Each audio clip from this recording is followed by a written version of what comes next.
une soirée.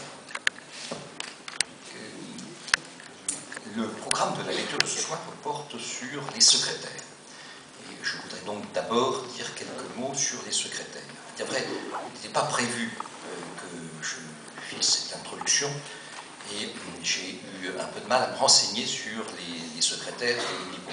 Vous savez que l'Oulipo fonctionne depuis 1960. Il y a donc eu une théorie de secrétaire, certainement, dans toute structure. Et on peut dire qu'il y en a eu un certain nombre, peut-être 4. Voilà. Alors, je vais au moins dire leur nom. Il y a eu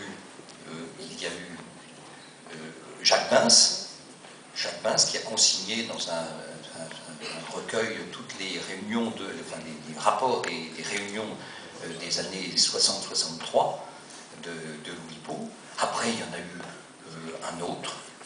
Je crois que c'était... Donnez-moi les initiales.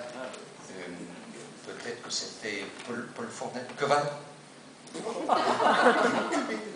QB. Alors après, il y a eu QB. QB. Je le présente quand même parce qu'il sera fait allusion forcément au cours de la soirée. Donc retenons bien Jacques Bins, QB, puis Paul Fournel, dans cet ordre-là, et Marcel Benabou. Alors, nous avons la chance d'avoir un secrétaire en chair et en os sur la scène, Marcel Benabou.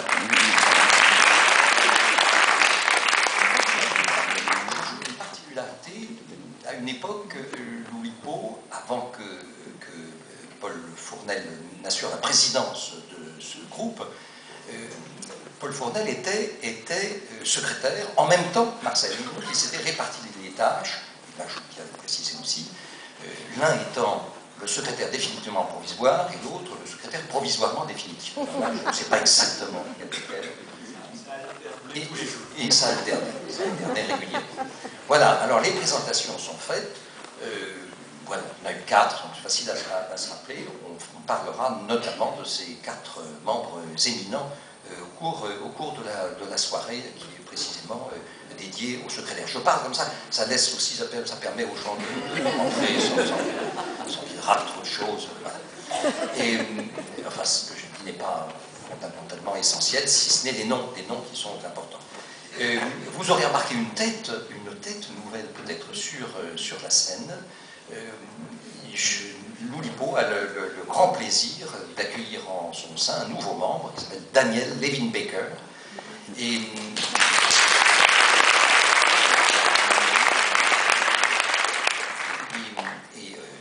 alors, bon, ça fait assez bien, mais ça n'est pas la première fois que Daniel Levin-Baker participe à une lecture de l'Oulipo, puisque récemment, la dernière lecture n'était pas celle du mois qui précède le nôtre, mais était je